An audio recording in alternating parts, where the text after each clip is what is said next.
آئیے دوستو آج 14ویں خط کے اہم نکات دیکھتے ہیں۔ نمبر 1، آدمی دنیا اور اس میں موجود اشیاء و مظاہر کے بارے میں رائے قائم کر کے دراصل اپنی ازلی تنہائی اور بے بسی کا مداوع کرتا ہے۔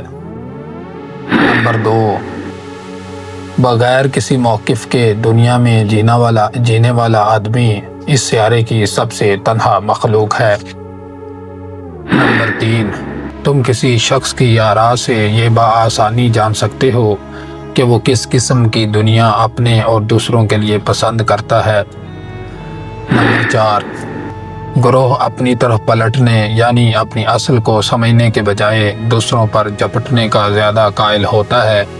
یہی وتیرہ ایک صاحب مسند کا بھی ہے، مسند کوئی بھی ہو اس سے فرق نہیں پڑتا۔ نمبر 5، رائے کی جگہ تاثر رکھنے والے لوگ ابتداء میں معصوم مگر آخر میں متعصب ہو جاتے ہیں۔ تاثر اور رائے دونوں ہمیں صرف ایک بات کی خبر دیتے ہیں کہ لوگ چیزوں کو کس طور دیکھتے اور بیان کرتے ہیں، مگر اصل چیز حقائق ہوتے ہیں۔ نقاد کے لیے لازم ہے کہ وہ ادب کی حقیقت اور اس سے متعلق آراء اور تاثرات میں فرق کرنا سیکھے۔ نمبر 6، آدمی عقلی باتیں یاد رکھنے میں کاہل مگر جذباتی باتیں یاد رکھنے میں ماہر ہے۔ نمبر 7، کسی مصنف کو زمین سے اٹھا کر آسمان پہ بٹھا دینے کا نتیجہ اس کی پرستش کے سوا کچھ نہیں نکلتا، جہاں پرستش ہے وہاں تنقید کہاں۔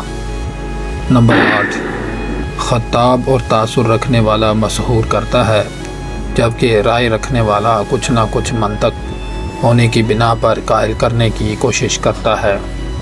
نمبر 9، نقاد کو چاہیے کہ اپنے بنیادی کام اور حاصلات میں فرق رفع رکھے۔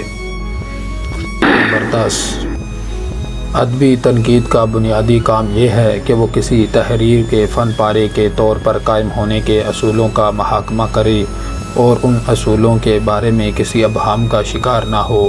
صاف لفظوں میں تنقید ادب کی شعریات تک پہنچنے، فن پارے کے معنی اور ان کی تشکیل کے پیچیدہ عمل کا تجزیہ کرے۔ نمبر 11، صرف وہی ادب دنیا کے بدلنے میں حصہ لے سکتا ہے جو ہماری تنہائی میں ہم سے کلام کرتا ہے۔ نمبر 12، شہرت میں اتھارٹی بننے کا وافر جراثیم ہے، اس سے اشتہار کی کمپنیاں فائدہ اٹھاتی ہیں۔ تنقید عقلی تجزیے کے سوا کسی کو اتھارٹی نہیں مانتی۔ نمبر 13، جہاں تنقید اپنا کام نہ کر رہی ہو وہاں عقل و منطق و تجزیے کی جگہ شخص، اس کا منصب، مرتبہ یا محض عمر اتھارٹی سمجھے جانے لگتے ہیں، مگر یہ سب دلیل کی جگہ نہیں لے سکتے۔ نمبر 14، تنقید کے حاصلات میں کسی ایک حاصل کو اس کا بنیادی کام بنا دینے کا نتیجہ یہ نکلتا ہے تنقید عادت بن جاتی ہے اور نقاد کی نشست پر کسی ایجنٹ کو بٹھا دیا جاتا ہے۔ نمبر 15، نقاد تو وہ ہے جو ان کتابوں پر بھی لکھے جو اس کے خیال یا تصور دنیا سے یکسر ٹکراتی ہوں مگر بطور ادب پارہ ہم اہمیت کی حامل ہو۔ نرگسیت اور تنقید ساتھ ساتھ نہیں چل سکتی۔ نقاد کی وفاداری ادب سے ہے، شخص سے نہیں۔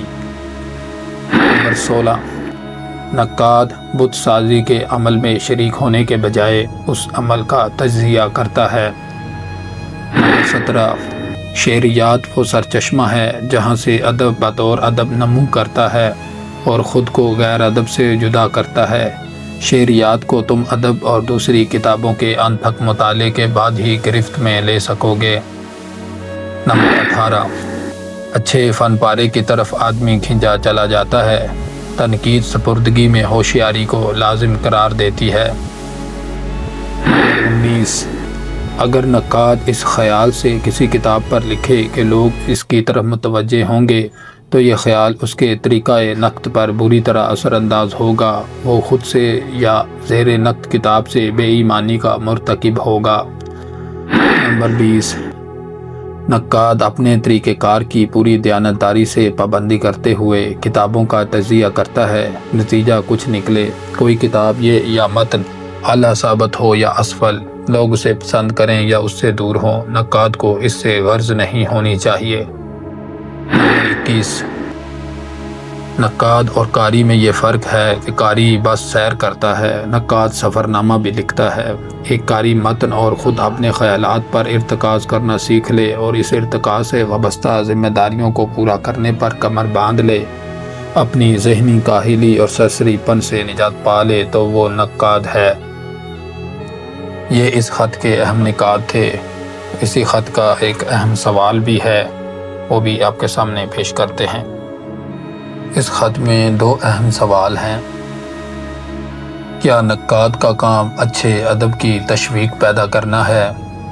نمبر 2، اچھی اور خراب کتابوں کا فیصلہ کیسے ہوتا ہے؟